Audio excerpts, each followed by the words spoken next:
Cook and food থেকে সবাইকে স্বাগত জানাচ্ছি। আশা করি যে যেখান থেকে ভিডিওটি দেখছেন সবাই সুস্থ আছেন ও ভালো আছেন। আমার চ্যানেলে যারা নতুন বন্ধু তাদেরকে স্বাগত জানাচ্ছি। যেসব বন্ধুরা আগে থেকে যুক্ত হয়ে আছেন সেই সকল বন্ধুদের অসংখ্য ধন্যবাদ পাশে থাকার জন্য। পরবর্তীতে পাশে থাকার জন্য অনুরোধ রইল। চেয়েছিলাম হাজার দুঃখের মাঝেও সুখটাকে একটু খুঁজে নিতে, কিন্তু দুঃখের মেঘগুলো এত কালো যে তার মাঝে আমি সুখের আলোটা আর খুঁজে পেলাম না। দেখুন, এই রেসিপিটি একবার করে খেতে তো অসম্ভব মজার। চলুন দেখে নিই। এখানে চিংড়ি মাছ ধুয়ে পরিষ্কার করে নিয়েছি। দিয়ে দিলাম হলুদ গুঁড়ো ও লবণ, ভালোভাবে মিশিয়ে নিচ্ছি। খুব ভালোভাবে মিশিয়ে নেওয়া হয়ে গেছে। এখানে কেটে রেখেছি আলু, চাল কুমড়ো, পেঁয়াজ কুচি, লঙ্কা কুচি, টমেটো কুচি, ধনেপাতা কুচি। কড়াইয়ে তেল দিয়ে দিলাম।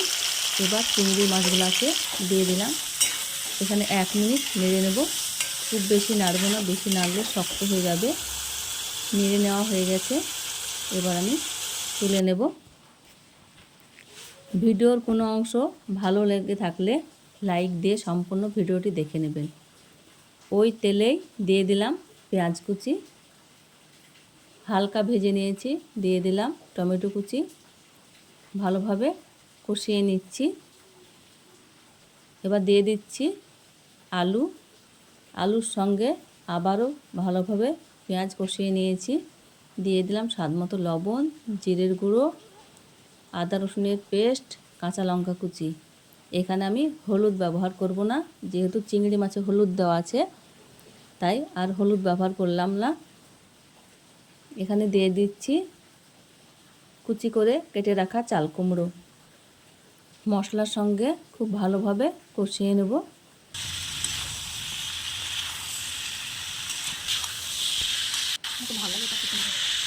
খুব সহজেই অল্প সময়ের মধ্যে রান্নাটা হয়ে যায়। খুব সুন্দরভাবে কষিয়ে নেওয়া হয়ে গেছে। এবার আমি জল দিয়ে দিলাম সেদ্ধ হওয়ার জন্য। এবার ভেজে রাখা চিংড়ি মাছগুলো দিয়ে দিচ্ছি। এবার 10 মিনিট ঢেকে রান্না করব।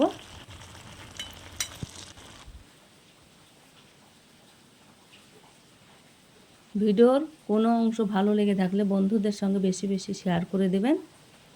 ওপর দিয়ে ধনেপাতা কুচি ছড়িয়ে দিলাম। আমার হয়ে গেছে, নামিয়ে নিচ্ছি। একটা প্লেটে তুলে নিচ্ছি। দেখুন, দেখতে তো অসম্ভব সুন্দর হয়েছে, খেতে কিন্তু দারুণ হয়েছে। এটি ভাত, রুটি যে কোনো খাবারের সঙ্গে খাওয়া যায়, রুটি পরোটার সঙ্গেও খাওয়া যায়।